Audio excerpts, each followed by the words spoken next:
Hey everyone, I am the most terrible blogger in the world. Okay, so I am so sorry that I got my page up, and I was just so excited that I was on fire at the moment. And you know, we all go through those times where we're super on fire for something and then it kind of just drops away and we kind of forget about it and we get lazy. Well, that's what happened to me on Brittany's Corner. But here I am in my corner. I finally got my cute wallpaper up, and I got it specifically to make videos, and I haven't made one yet. So today I kind of wanted to finally make my first video for you guys, and that's gonna be a little bit of my testimony, so I hope you guys enjoy. So a lot of you think you know me, but you might come to be surprised about some of the things that I've gone through. So I just want to kind of give my side of the things that I've experienced in my life so far, and a little bit of my faith journey up to this point. So I just want to start at the beginning. So for starters, I am raised in a wonderful family. I'm an only child and an only grandchild, but I am actually not the most spoiled person in the world. I'm very independent, and it kind of bites me in the butt sometimes because I'm so hard on myself, but that's another story for another day. So I don't want to say raised Catholic, because I went up until I was right after I made my first communion, and then my mom took me out because at the time I was going to, I'm gonna leave that part out. But yeah, so I made my first communion, and then my mom took me out, and I didn't go to church till my senior year of high school. So I'm just gonna kind of fill in the between time period. So let's see, where do I even start? So I started struggling with a lot of, I wanted to love, you know, from a young age. I had grown up watching all these Disney movies about love, and I really became obsessed with the idea of marriage and love and having to have someone always. I became absolutely boy crazy. You know, you call someone boy crazy, but it's like, no, Brittany had a problem, okay? And I'm totally owning up to it. But yeah, I didn't care. Like, it came to a point where I didn't even care if they were, like, even my type. I was just, if there was a boy in the room, little Brittany was all over him, okay? And, so yeah, I was absolutely boy crazy, and I was obsessed with the idea of love. And, so that's kind of really what started giving me my first problems. So let's see, I guess I'll start when I get to high school. So summer going into high school, I started getting very restless when it came to that kind of thing, and I was willing to do anything to get that thing. And please beware, I'm very vulnerable right now, so if this isn't the best video, then I'm sorry, but it's just the way it is. But so summer going into high school, I started having a lot of relationships with boys, because I'm not gonna call them men, because they were little boys. So I became obsessed with always wanting a boyfriend, especially when I got to high school, because I mean, there's all these cute boys and they were just everywhere. So I didn't have that big of a friend group.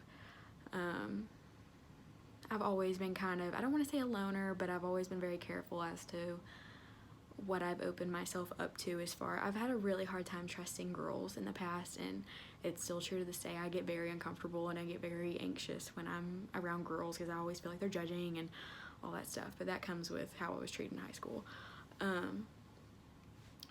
But anyway, so that kind of started off. I had a boyfriend my freshman year, and once we broke up, I had a lot of bad things happen to me. I had things happen to my house. I was screamed things down the hallway in the middle of transitioning classes. I had boys screaming very nasty things at me for everyone to hear.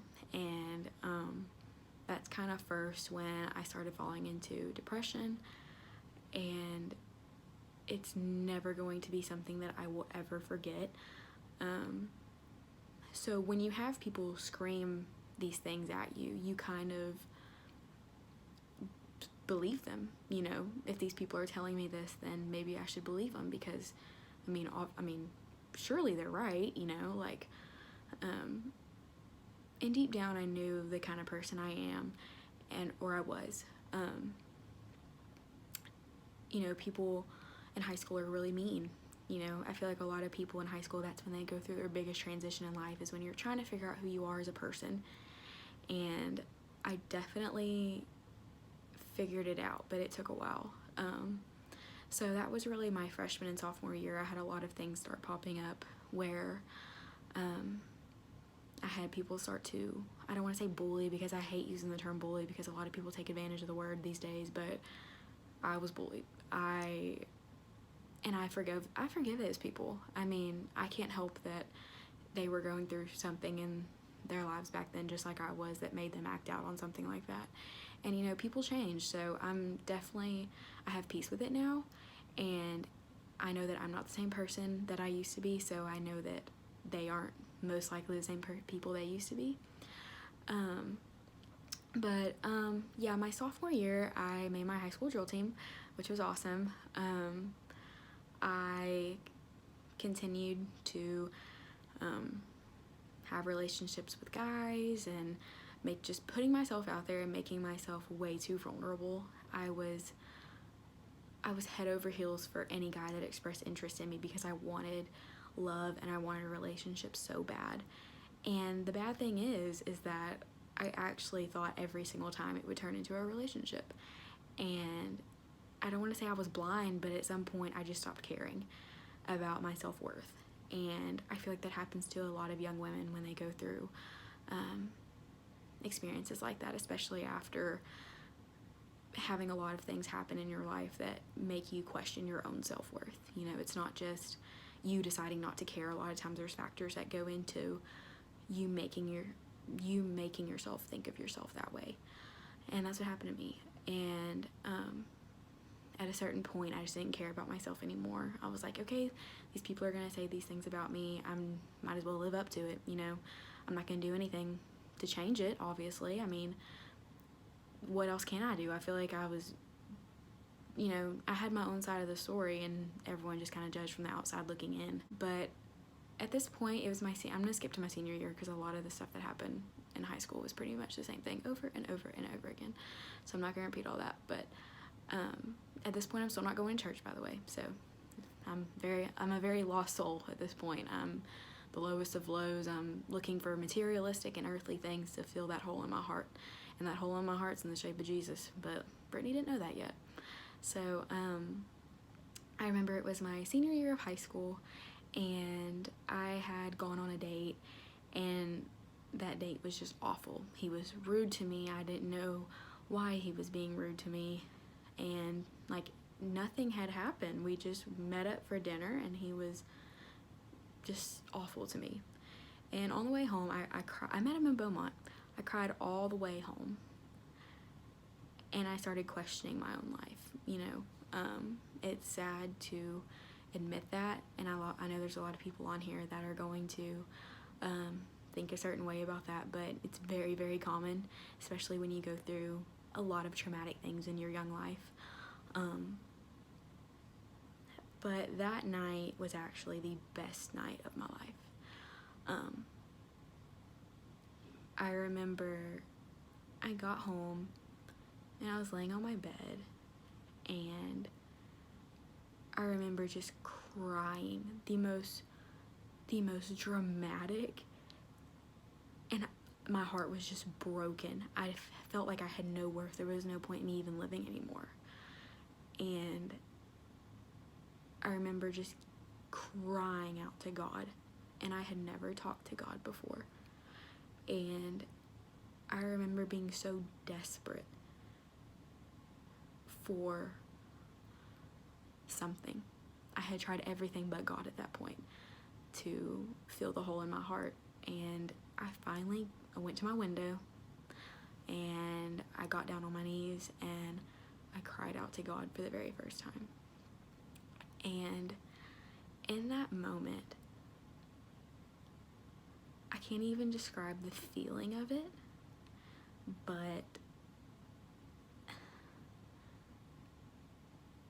I remember going and laying back down, and I was like, and I had always known, like, there's no point in, nothing is worth taking your own life, you know, especially when you think of, you know, your parents and your friends, you know, you think everyone hates you, but, like, they're not worth it. The haters aren't worth it. And, you know, are you really going to let these people get to you that much? You know, there is a point to your life, and I knew that. And from that point on, I really jumped into my faith kind of slowly. I downloaded the Bible app, and I started reading and trying to do devotionals, and, like, it was a foreign language to me. You know, I was reading the freaking Bible in the King James Version. Like, what? I wasn't gonna understand any of that, but I didn't know you could change the language or whatever, the version. I didn't know that. So here I am, this new, trying to be Christian, trying to read the Bible, the King James Version, thinking it's, you know, but anyways, so, yeah, so I started getting into my faith after I hit a really low part of my life, and flash forward, as I was getting into my faith, I was actually kicked off of my high school drill team, and that was something that was very traumatic and heartbreaking, but I never once tried to put it off as I didn't do anything wrong or I didn't deserve it. Like, yeah, I did. I messed up. You know, things just happen, and I believe I was a big girl about it, and some people may not, but, you know, I have never stopped loving that drill team, and I've never stopped supporting them, and, you know, I still love all those girls very much, but, you know, a lot of people may think it's a negative thing that happened to me, but from my point of view, it was probably one of the best things that ever happened to me. It truly gave me a wake-up call for my life, and at that point I was already doing things I wasn't supposed to be doing, and I never did drugs or anything, but you know, I was getting into trouble when I didn't need to, and it took that big thing happening to really reiterate my life, you know. I had already started having a relationship with God, but I was just a little baby in my faith, you know. I wasn't all in yet. And so after that, I got into a pretty good relationship, and things were going well. It didn't work out, but, you know, that's just how life is, you know. You live and learn, and he's a great person. But after that, like, that time period was when I really started going to church. I was actually going to Encounter in Groves, and my faith grew so much. I grew in confidence in my faith, and I started talking to people who had very similar pasts and feelings, and you know, just getting to know people that I was on the same path with. And then I met my new boyfriend, Blake. A lot of you may know him. He's a director of Catholic culture, and he goes to Lamar. He was Indian Spirit. I think that's kind of funny because I was Bulldog and I'm dating an old Indian Spirit. But anyways, so once, I remember on our first date, I said, I'm never being Catholic again. Sorry, bro. Not gonna happen. I had such a bad stigma with it, and at that point I was a non-denominational worshiping queen, is how I would describe it. I was on fire for God. I was like, ain't no other church I would ever go to that could feel it the way that Encounter did. And But, you know, he started going to church with me, and I started going to St. Elizabeth.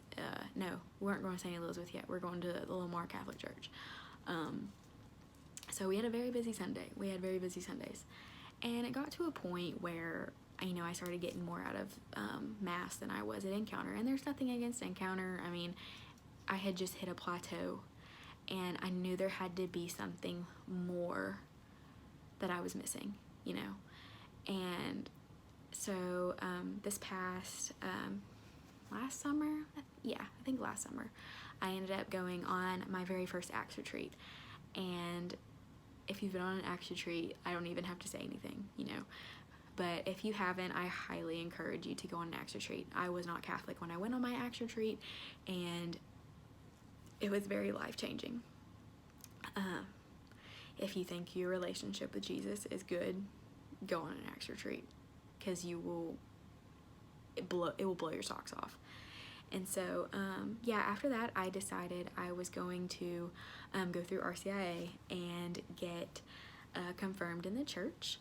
And so that winter before my Acts retreat was another really tough season for my life. And I had it in my head that, you know, it was when me and Blake had first started dating, and I was like, you know what, I had a great life, everything was going great. That's when the devil started knocking, because he knows that you're on fire for God and you're in a good relationship, everything's going great, and that's when the devil attacks you. And a lot of you know that. It's very true. So I became extremely suicidal again, and I was having panic attacks out of nowhere. I would just start crying out of nowhere. I couldn't stop overthinking situations from my past and comparing them to my worth today. And I was like, and the devil was just telling me, you're never going to be good enough for this person. You've done all these terrible things in your life. You've done all these terrible things with these people. And it was like an endless cycle of just the devil telling me that I wasn't worth it. And you know, through that time, it was rough. And it took a lot of prayer and a lot of devotion and never giving up, no matter how many times I was beat down by the devil. I cannot express it enough. I was actually working at Philpott at the time, and my co-workers, Shanna and Dinah, especially Shanna, know the things that I was going through at that time. I would run off to the bathroom and just cry for no good reason, because I always had the devil in my ear. Always, throughout the whole day. And I know a lot of people are going through that same thing. I am here to tell you, you have to stick it through. You have to. Because you cannot let the devil rule over your life. You can't. And I am a living example that if you stick to Jesus and you never give up on him and you pray throughout the day, and whenever that devil tries to attack you, you always keep praying through it. Talk over him. He's never going to give up unless you bestow your dominance. And Jesus is your dominance. There's my little preacher moment. So after that, I don't want to say I don't still struggle with anxiety, because I definitely do. I literally scratch my cuticles raw when I get anxious, which is like a lot. But it's for different reasons, so I'm not really that worried. I've definitely struggled a lot throughout my life, and especially my young life. I had a lot of terrible things happen to me, but through me growing closer to Jesus, I was introduced to so many godly people and realized that I'm not alone. And when I finally figured out that Jesus is the relationship that I was looking for my whole entire young life, I was changed. And that's like what I said before, I didn't know it then, but that hole in my heart that I was constantly trying to fill with earthly things and relationships that weren't with God, that hole in my heart was God-shaped. And when it finally got filled, there a little bit of me felt, you know what, Brittany, like you really wasted all that time and not you wasted so much of your young life, even though I'm only 21, but it feels like a lot. you know, you didn't know Jesus at all throughout that whole time. And when you were struggling, it took you that long to cry out to God, you know. But once you do, when you've tried everything and he's your last resort, that's when he's going to step into your life the most, is when you invite him in. He's just waiting on you. He was waiting on me that whole time. But the thing is that he never left me.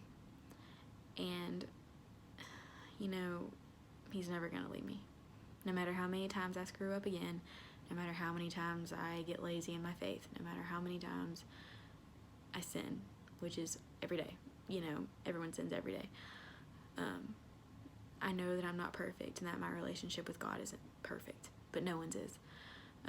I've learned to not compare myself to other people anymore, and I've learned that, you know, my self-worth is what Jesus says I am, you know, not what anyone else says, and I'm a child of God.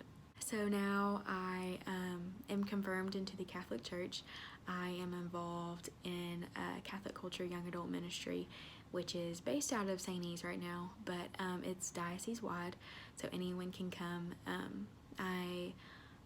A lot of people don't know that I love to sing, but I finally have the courage. I'm on worship team. I'm actually a worship team leader, so it's something that I really enjoy doing, and professing my love for God through it. You know, God gave me that talent, so I need to use it, and that I'm not being I'm being very humble about it. I'm not trying to brag or anything, but I really enjoy it, and it's something, so like, I would have never had the confidence to do that. No one really ever knew me to do that, but, you know, God gives you a whole sorts of gifts when you give your life to him. But yeah, I was recently confirmed, and so far it's been great. You know, this pandemic definitely has taken a toll on all of us so far this year, especially, I know it has for me, especially because, you know, I haven't been great about going to Mass at first when Masses and church and everything's already going away, and it was specifically online. I made it a point every morning, every Sunday morning, I'd watch Mass. But as time went on, I got lazy and I didn't watch Mass anymore. Just kind of, you know, you get so used to the habit of not having to go and get up on time, and, you know, all of us fall short, so don't think of yourself as less than you are just because you slip up. You know, these are very extraordinary times, and all of us are falling short in our faith, no matter if you want to admit it or not. So right now I'm really just trying to, I try to pray a Chaplet of Divine Mercy on my lunch break every day, and I didn't today because I went out to lunch. Had a priority over Jesus today. Shame on me. But I'm going to try tomorrow, and that's all you can do. All you can do is, it's a new day tomorrow. All you gotta do is try again. Jesus ain't gonna leave you. But yeah, I can definitely say that once I gave my life to Christ, it was very life-changing, and I'm super proud of the person I am today. And if anyone wants to message me or talk to me about anything that I talked about in this video, maybe you need some clarifications on things, or you have questions, please feel free to reach out. I am the most open person ever. Sometimes I'm too open as far as things I talk about, and, you know, I'm an open book. So yeah, if you're struggling with anything that I talked about in this video, I'd love to give you some advice and just be there to pray for you and kind of build you up, you know. So this is now my first video. I actually am going to post a book review, but fun fact, when I was videoing myself, I realized that I had to have the phone horizontal after I had videoed it, and I haven't read the book in so long, so I'm gonna have to either, the next video will probably be terrible quality because it's not gonna be the way I was an amateur, okay? Now I'm a professional. I got the phone turned horizontally, so I know what I'm doing now. But But yeah, so I will be posting that book review probably soon, but I just wanted to go ahead and kind of let y'all know a little bit about me and a little bit about the things that I've gone through, and I'm of course going to elaborate on these stories over time a little bit, but just so y'all will get a good rundown of the kind of person I am and the kind of content you can expect on this vlog when I post content. I'm so sorry. But yeah, I hope everyone has a great week, and I will be praying for you, and please, please, please pray for me. I'm not afraid to ask for prayers. So yeah, I love you guys, and thank you so much for watching.